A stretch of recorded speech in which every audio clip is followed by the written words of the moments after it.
Halo semua, kembali lagi di channel Social Labs, channel yang membahas dan mengungkapkan fakta atau mitos tentang beragam hal yang banyak tidak diketahui oleh masyarakat. Disajikan secara menarik dan informatif sehingga mendapatkan pengetahuan baru. Tepat hari ini, 26 Desember, 17 tahun yang lalu, gempa berkekuatan 9,3 menyebabkan tsunami yang melanda wilayah Aceh.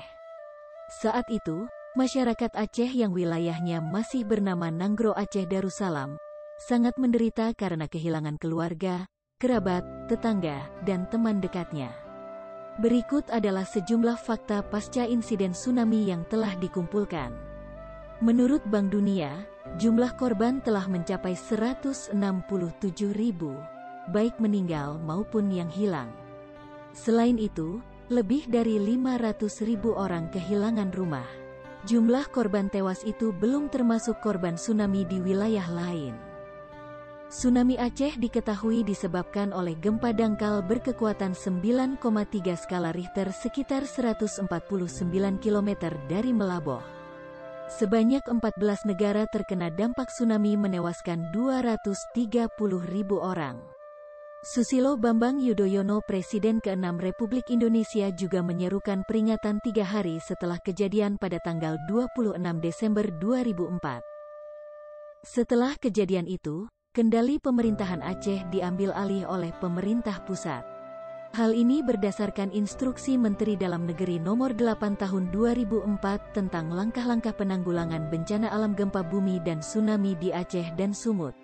Menurut dokumen harian Kompas, seluruh personel tingkat 1 Departemen Dalam Negeri, Depdagri, perlu mendukung aksi komprehensif Nanggro Aceh Darussalam dan Sumatera Utara terhadap bencana alam.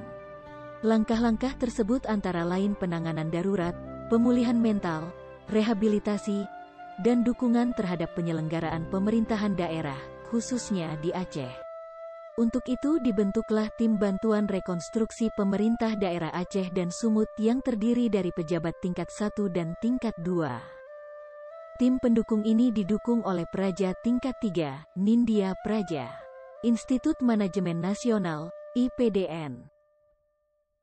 Tsunami Aceh terjadi akibat interaksi lempeng Indo-Australia dan lempeng Eurasia. Interaksi ini menyebabkan gempa berkekuatan 9,3 skala Richter di dasar laut pada kedalaman 10 km.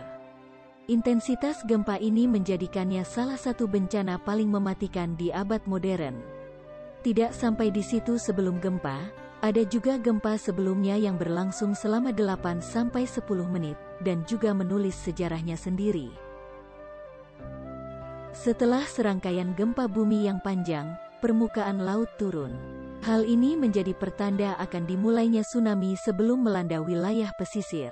Dengan kecepatan gelombang sekitar 360 km per jam, ketinggian tsunami Aceh diperkirakan mencapai 30 meter. Ini adalah 17 kali tinggi rata-rata orang dewasa dengan tinggi rata-rata 170 cm ketika berdiri sejajar dengan ujung. Namun, tinggi gelombang ini tidak sama di semua wilayah. Pemerintah saat itu memperkirakan kerugian akibat tsunami mencapai beberapa puluh triliun. Hal ini karena hancurnya ratusan ribu rumah dan fasilitas publik dan sosial. Untuk mengatasi hal tersebut, pemerintah akhirnya melakukan pinjaman Bank Dunia dan Asian Development Bank, ADB.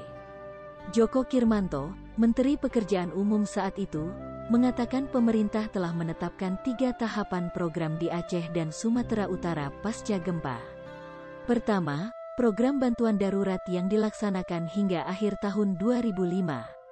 Kedua, program rehabilitasi dimulai pada pertengahan 2005-pertengahan 2006.